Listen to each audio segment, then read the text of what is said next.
یا صاحب الزمان یا وارث قرآن۔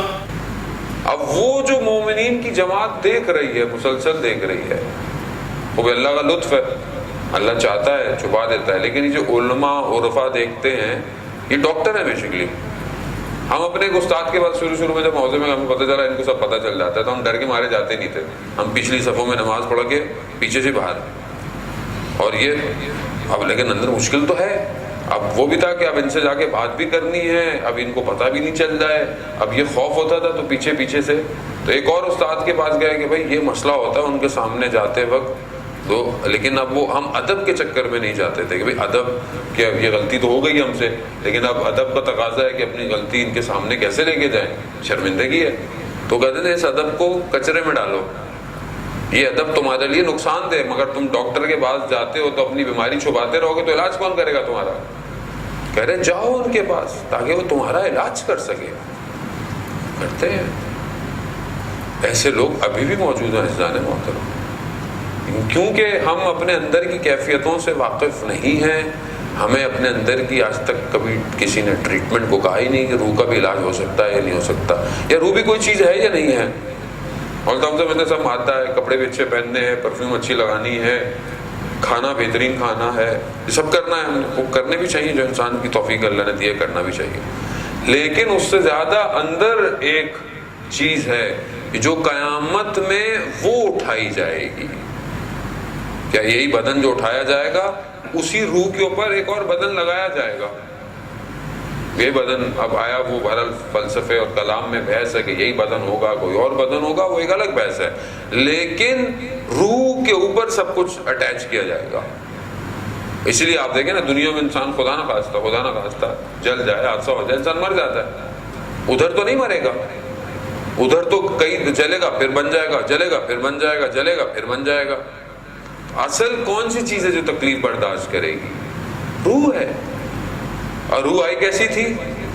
پاک، معصوم۔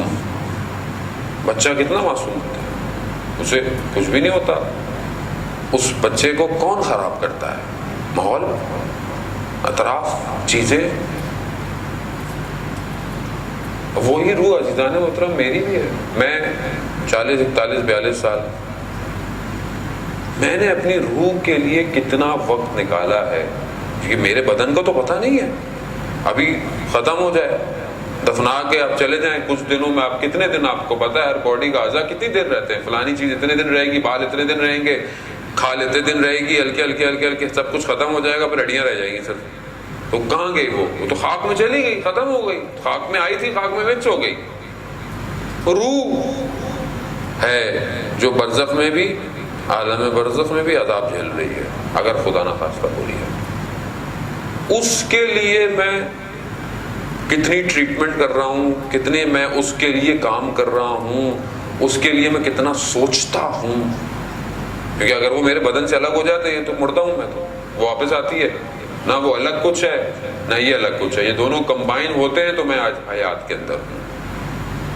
اور ان دونوں یہ جو دو چیزیں ہیں، دونوں کی ڈیمانڈ بالکل ڈیفرنٹ ہے، ایک مادے کی طرف کھینچ رہی ہے اور ایک معنویت کی طرف کھینچ رہی ہے۔ اس کی اپنی خوراک ہے، اس کو آپ صحیح خوراک نہیں دیں گے تو وہ غلط خوراک لے گی۔ یہ جو آج آپ کو لگتا ہے مختلف طریقے سے لوگ ریاضتیں کر رہے ہیں، وہ بیسیکلی اصل میں روح کی خوراک کی تلاش میں ہیں، لیکن جب ان کو صحیح طریقے سے راستے سے خوراک نہیں ملے گی تو وہ کوئی پہاڑوں میں چلا جاتا ہے، کوئی کسی اور جگہ چلا جاتا ہے، کوئی کسی اور طریقے سے تسکین لے رہا ہے، کسی طریقے سے شاید روح کو سکون مل جائے، لیکن روح کو سکون ایسے نہیں ملتا۔ پروردگار نے جو شریعت بھیجی ہے وہ اس بدن اور روح دونوں کے ساتھ کے لیے ہے، دونوں کے لیے۔ لوگ تھے جو مولا کائنات کو پوچھا گیا، مولانا یہ مسجد میں کون لوگ ہیں؟ کہا کہ مولانا بہت اچھے لوگ ہیں، ہر وقت مسجد میں رہتے ہیں، عبادتیں کرتے ہیں، کھانے پینے کا انتظام کون کرتا ہے ان کا؟ کہا مولانا ہم ہیں نا، ہم ان کی خدمت کے لیے تیار ہیں۔ تو امام نے کیا فرمایا؟ ان سے بہتر تو گلی کے کتے ہیں جو کم از کم اپنی ہڈی کا انتظام خود کرتے ہیں۔ یعنی اسلام یہ بھی نہیں کہتا، یا کوئی مذہب، بعض مذہب میں ہے نا بالکل تعلق چھوڑ دیں آپ، توڑ دیں آپ، چلے جائیں آپ ریاضتوں پہ چلے جائیں آپ، مرب بن جائیں آپ، شادی نہیں کریں آپ، سب چھوڑ دیں آپ بیٹھے رہیں، تو اسلام اگر یہ سب کچھ ہوتا تو پھر رسول خدا کو غار حرا سے نیچے اترنے کی ضرورت کیا تھی؟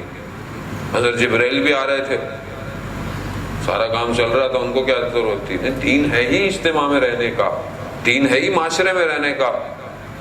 اب آپ بولیں کہ خدا ہمیں ایسا بناتا کہ ہمیں کسی چیز کی طرف اٹریکشن ہی نہیں ہوتی، تو پھر آپ کا امتحان کہاں ہوتا؟ پھر آپ کو اگر اٹریکشن ہی نہ ہو، آپ کے اندر جذبات ہی نہیں پائے جائیں، تو امتحان کہاں ہو؟ مجھے میرے بچوں سے محبت نہ ہو اور میں بچوں کی محبت میں حلال حرام کی تمیز رکھوں، ان کی ہر خواہشات کو ماننے کے لیے حرام نہ کھاؤں، کمال یہی ہے؟ اور اگر مجھے محبت ہی نہ ہوتی تو میں بولوں بھائی کچھ بھی کرو، مجھے کیا اس سے، بھوکے رہو، جو بھی چاہیے، کیونکہ مجھے محبت۔ لیکن خدا نے یہ عاطفیت، یہ جذبات رکھے اس لیے ہیں۔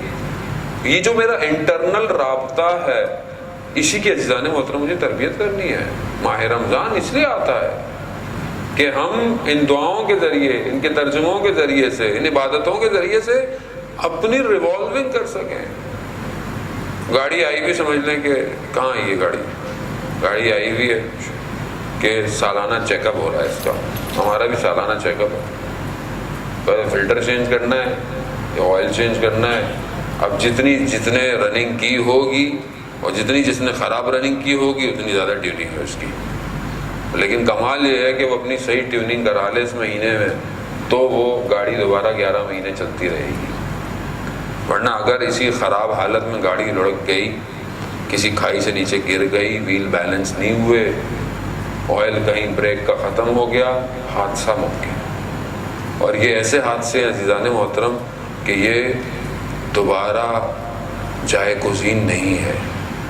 زندگی اگر خراب حالت میں ختم ہو گئی تو ویسے ہی انسان برزخ میں ٹرانسفر ہو جائے گا۔ وہ ہمیں اس کو بہتر کریں، اس مہینے کے اندر ہم اپنی طرف توجہ دیں۔ پروردگار نے ان کو بھیجا اس لیے تھا جو زکیہم، تاکہ ہمارا تزکیہ کر سکے۔ اور تزکیے کے لیے انہوں نے ہمیں ہر چیز بتائی، گھر بار کیسے۔ ماہ رمضان میں جو ایک اور خطبہ شعبانیہ کے اندر بھی ہے، اس کو بھی ہم اپنی زندگی میں شامل کریں۔ وہ کیا ہے؟ یتیموں کی کفالت۔ خود رسول خدا بھی یتیموں کی کفالت کرتے تھے۔ یہی یتیم بچے جب بڑے ہوئے تو یہ آپس میں افتخار کرتے تھے مدینہ کہ ہم وہ تھے کہ رسول خدا نے بچپن میں ہمیں اپنی بغل میں اٹھایا تھا۔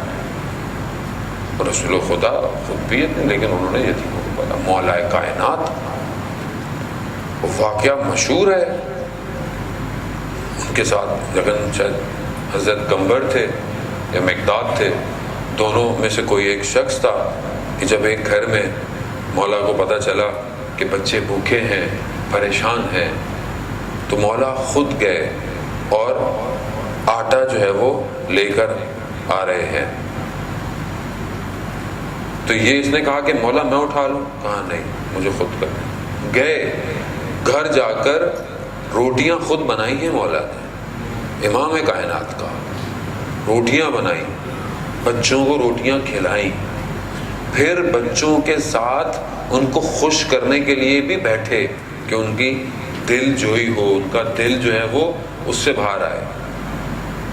تو بعد میں کمبر نے مولا سوال کیا، مولا مجھے چلیں آپ نے سمجھ میں آیا کہ آپ نے خود لے کر گیا کہ آپ نہیں چاہتے تھے کہ یہ کار خیر ہے میں خود ہی کروں، چلیں آپ نے کھانا کھلایا، لیکن یہ آپ ان کو ساتھ کھیلنا، ان کو خوش کرنا، یہ کیوں تھا؟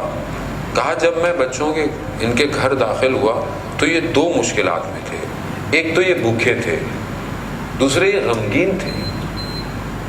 بھوک کو تو میں نے کھانا کھلا کے ختم کر دیا، مگر ان کے غم کو ختم کرنے کے لیے مجھے ان کے ساتھ وقت گزارنا تھا۔ یتیم ہے۔ میں اپنی زندگی میں اس سنت رسول اور سنت امام پہ، امام کی سیرت ہے، اس پہ کتنا عمل کرتا ہوں۔ میرے خاندان میں بھی یتیم ہو سکتے ہیں، میرے شاید اطراف میں کہیں یتیم ہو سکتا ہے، پاکستان میں، ہندوستان میں بھی کوئی فیملی یتیم ہو سکتی ہے، بچے یتیم ہو سکتے ہیں، جبکہ حدیث روایت ہے کہ یتیم کے سر پہ جتنا تم ہاتھ پھیرتے ہو، اس کے سر پہ جتنے بال ہیں اتنے ساتھ تم آتش سے جو ہے وہ اپنے آپ کو بچا سکتے ہو۔ کتنا ایک آسان سا پیکیج ہے ہمارے پاس، لیکن کتنے ہم متوجہ ہیں اس پر نہیں ہے۔ جناب محترم ہم لوگ بڑی بڑی باتیں کروائیں، بڑے کام کروائیں، مولانا صاحب کوئی بڑا پروجیکٹ ہے تو بتائیں، ہم کچھ کرتے ہیں اس پہ، یہ کروا دیں، وہ کروا دیں، ادارے بنوا دیں، یہ بنا، چھوٹے چھوٹے سے کام کریں. نام کی ضرورت بھی نہیں ہے، اصل نام گمنامی میں ہے. گمنام ہی تو خدا کی بارگاہ میں پسند کیا جاتا ہے. روایات حدیث یہ کہتی ہیں کہ تم اگر دائیں ہاتھ سے صدقہ دو تو تمہارے بائیں ہاتھ کو خبر نہیں ہونی چاہیے.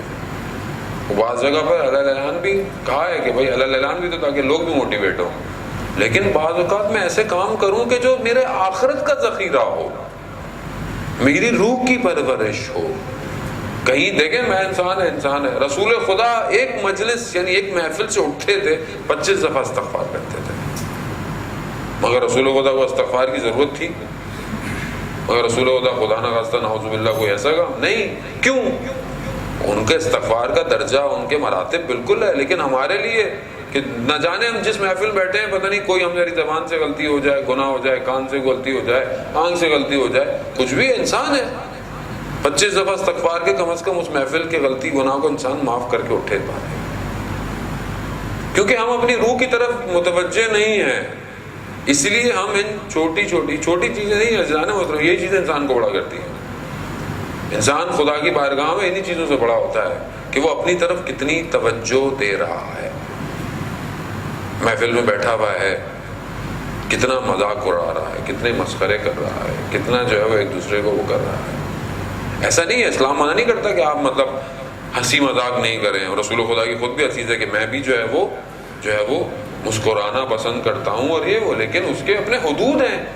تمسخر کرنے میں اور خوشی میں بہت فرق ہے. خوشحال ہونا چاہیے انسان کو، خوشی اس کے چہرے پر ضروری ہے. اب آپ میری مجلس سن کے صرف اسٹریس میں ہی مت رہیے گا کہ مولانا اسٹریس دینے آ گئے، نہیں، خوش بھی رہیں. جو اچھا کام کر رہے ہیں بھائی خوش رہیں. آپ نے آج اچھا روزہ رکھا، خوش رہے گا، اللہ تیرا شکر ہے تو نے توفیق دی ہے، طرز پہ آئے، خوش ہیں. ہم تو خوش آئے تھے جاتے مولانا نے عجیب ہمیں ٹینشن دے دی، لیکن آپ خوش ہو جانے میں یہ بھی خوشی کی بات ہے. چلو 4 اگر باتیں مجھے کسی اچھے کام کی طرف رغبت دے رہی ہیں تو ہمیں خوش ہونا چاہیے. اس پر چہرے پر انسان کی مسکراہٹ بھی ہونی چاہیے، تبسم ہونا چاہیے چہرے پر. لیکن میں جس کو بعض اوقات آج کل خوشی سمجھ رہا ہوں، ہنس رہا ہوں، کوئی جوک آ گیا اس کو فارورڈ کر رہا ہوں، کوئی کلپ آ گیا اس کو فارورڈ کر رہا ہوں، کوئی ٹی وی پہ دیکھا، یہ آج کل جو خوشی کو ہم نے بنایا بھائی یہ خوشی نہیں ہے، یہ تمسخر مذاق ہے. یہ بعض اوقات ہم کینڈیڈ کیمرہ اور اس طرح کی چیزیں دیکھتے ہیں، کوئی کسی کو فون کر کسی کو مذاق اڑا رہا ہے. میں روایت پڑھ رہا تھا، شخص مسجد نبی سے باہر نکلا، دیکھا اس کے جوتے نہیں ہیں. مسلمانوں کی مسجد سے جوتے غائب ہونا پرانی رسم ہے، یہ نئی رسم نہیں ہے، آپ پریشان نہ ہوا کریں کر جوتے آگے پیچھے ہوئے. جوتے نہیں تھے ان کے. اب وہ گھر چلے گئے، ان کو خیال آیا کہ شاید کو غلطی سے پہن گیا ہو، میں واپس آتا ہوں. واپس آیا پھر ڈھونڈتے، ایسے میں رسول خدا آ گئے. خدا کی کیا پریشانی ہے؟ کہا میرے نالین نہیں مل رہے. تو ایسے میں ایک شخص ہنستا ہوا آیا، وہ تو میں نے چھپائے تھے، مذاق کر رہا تھا. رسول خدا نے بہت سخت طریقے سے آ کہ یہ تمسخر کرنا ہے، یہ مذاق نہیں ہے، جسے ہم بھی اپنی زندگیوں میں کرتے رہتے ہیں. اور ہمارے یہاں آج کل کامیڈی بھی یہی ہے کہ وہ دیکھیں اس کے ساتھ مذاق ہو گیا، اس کے ساتھ یہ ہو گیا، اس کے ساتھ یہ ہو رہا ہے. یعنی یہ سب تمسخر ہے اور یہ مذمت کی گئی ہے.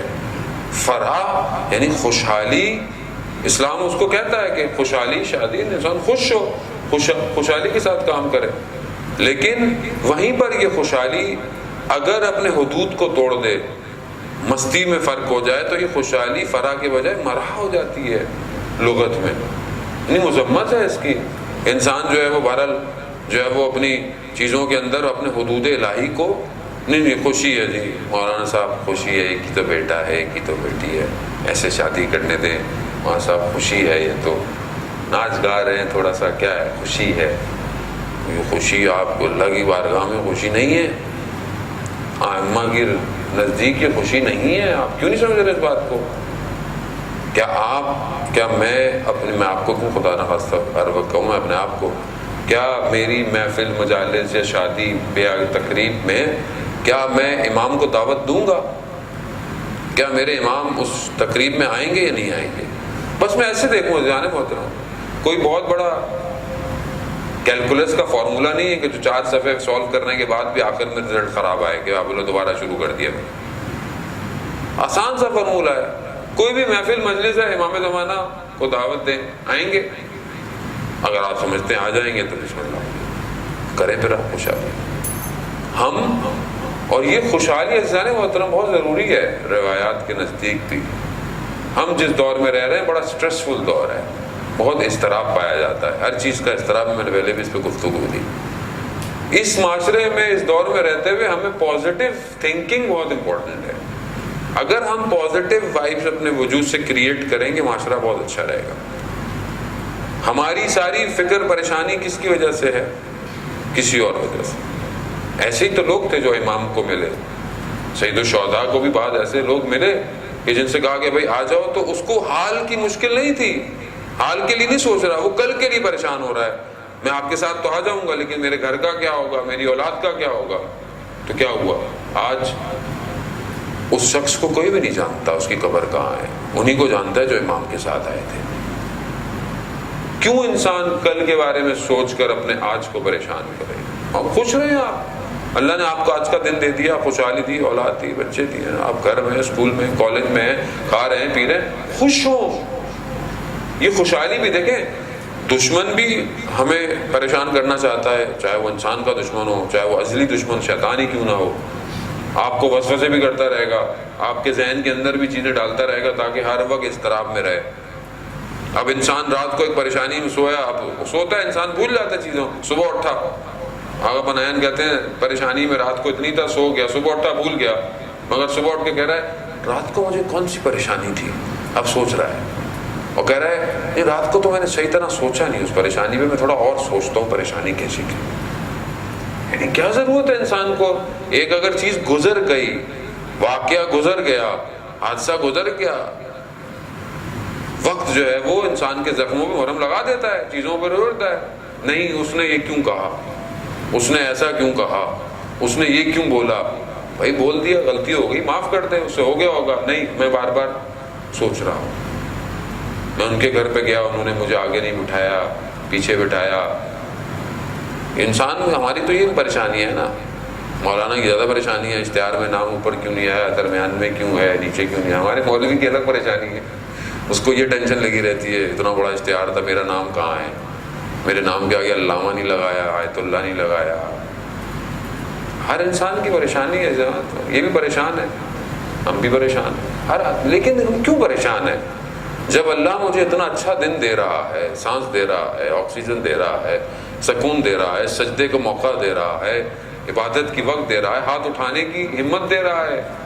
خدا نے مجھے ابھی دھتکارا نہیں ہے اپنی بارگاہ سے. میں جتنی بھی غلطیاں کرتا ہوں عزیزان محترم, اس کا شکر ادا کرے انسان, کہ جتنا بھی انسان ہم لائق نہیں ہیں اس کے, ہم صحیح بندے, میں اپنی بات کر رہا ہوں, میں اتنا بندہ نہیں ہوں اس کا, مگر وہ پھر بھی مجھے 5 وقت کے لیے کہتا ہو میرے مصلی پر اللہ اکبر کر کے کھڑے ہو جاؤ. یہ کمال ہے کہ وہ بلا رہا ہے مجھے, آ جاؤ, آ جاؤ, آ جاؤ, جو بھی کیا چلو کیا, آ جاؤ, آؤ سجدہ کرو. مجھے خوش ہونا چاہیے. مجھے انسان اپنی ناداریوں پر جو اس کے پاس نہیں ہے اس پہ پریشان ہے, اور جو دارا ہے, جو اسے دیا ہوا ہے, اس پہ خوشحالی نہیں ہے اس کی زندگی کے اندر. جبکہ روایات بھی کہتی ہیں کہ تمہارے اندر حزن کیوں پیدا ہوتا ہے, غم کیوں پیدا ہوتا ہے, کیونکہ تم دوسروں کے مال کی طرف جب نگاہ کرتے ہو تو تمہارے اندر یہ غم پیدا ہو جاتا ہے. جبکہ منع ہے کہ تم دوسروں کے غموں کو نہیں, دوسروں کی چیزوں کی طرف نہیں دیکھو.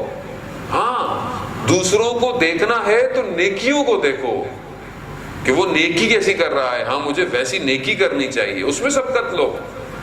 عالم دین کو دیکھو کہ اگر اچھا ہے تو وہ ایک ایسے عبادت کر رہا ہے تو اس میں سبقت لو, نہ کہ مطلب گاڑی کیسی, یہ کیسی, تو وہ کیسی.